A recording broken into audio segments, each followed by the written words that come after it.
Hey everybody, Tim Allard with Bass Pro One Source with Fishing Freshwater Hall of Fame member Tom Neustrom with some tips for us on early season walleyes. So Tom, how do we catch more? You know, Tim, it's really interesting. There's a lot of people that always fish that traditional water, that 10 to 15, 20 feet, even in the spring, and they really bypass the shallow fish. I think that if people would start to fish that, I'm talking shallow, I'm talking 2 to 4 to 5 feet of water, and you stay on the outside and pitch into them, they would catch a lot more fish, especially when you have wind blowing in and it kind of gets the water going a little. Sometimes it'll even create a little bit warmer water in certain areas up shallow. So what I like to do is I like to get in there and do search lures first. And I like to pitch, this is a new bait from Rapala called the Scatter Wrap. And the one thing I like about the bait is that not only can you pitch it up shallow and work it slow, but it's erratic. It changes direction, which is like no other bait on the available, and that's what it was designed for. Whether you troll it or cast it, but I really like casting it. You know, with this perch pattern, I like this a little bit in a little bit clear water, a little less turbidity, and then if I get some water that's got a little bit more color, like if it's stained or it's got a lot of just stuff in the water from the spring, then I like to use something like the Fire Tiger. It's got an orange belly, a little brighter color, and they can see it a little bit. But again, same action, and you could run this bait when you're casting and retrieving, 2.5 to 4 feet. If you sometimes crank it down really fast right away, it'll dive down to about 4 feet. But early in the season, you don't want to work it real fast. It's not like you're fishing in July or something where you're working a shallow shoreline and you're working it quick. You're working a little slower. Your retrieve is pretty much 1, 2, 3, like a slow dance, and then stop it a little bit and then start it again, and you might want to speed it up just a little bit, slow it down, so so the bait kind of just that erratic motion. And I'll tell you what, this has really worked good for me, especially this last season.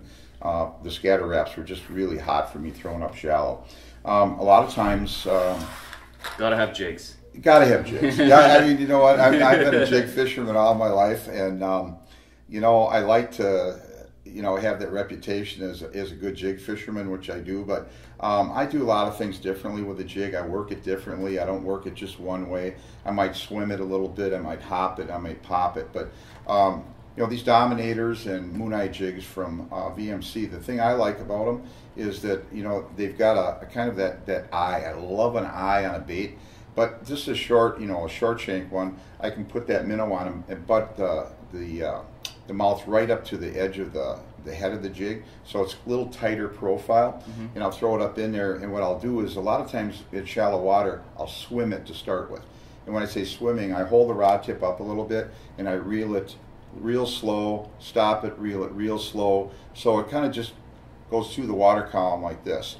And sometimes on those fish, especially early when the water's really cold, you want to do that because they're lethargic. So if the water's a little bit warmer, like maybe sometimes even late in the day or a couple days after the sun's been out, I might start to pop the jig a little bit and try to trigger a bite. But again, jig fishing is a very methodical way to fish. But you're the jigger. You're the one that has to put the action in the bait. It's not where you throw it out like a crankbait and reel it in. This is a little bit different. And I work it with plastic sometimes. Live bait a little bit early in the season. I like that, the scent of the bait, plus the color of the jig. A lot of times when the water's got a little bit more color to it, I'll use something that's got a little bit more orange or yellow in it. And sometimes, most of the time when I'm fishing clear water situations, I like chartreuses or greens. In fact, anybody that knows me will tell you my box is full of green chartreuse jigs. But again, early season, the males are up there usually even during the day, and the females will move up in the evening. And so it's a great way. It's a 1-2 punch, with the crankbaits and with the jigs. And I'll tell you what, in the springtime, think shallow, because if you think shallow, you're going to catch more fish than you can ever believe in your life. So there you go, folks. A couple tips for early season walleyes with the man who knows his stuff. Tom, thanks so much for being part of this. Pleasure. Bass Pro One Source. Stay tuned for more tips.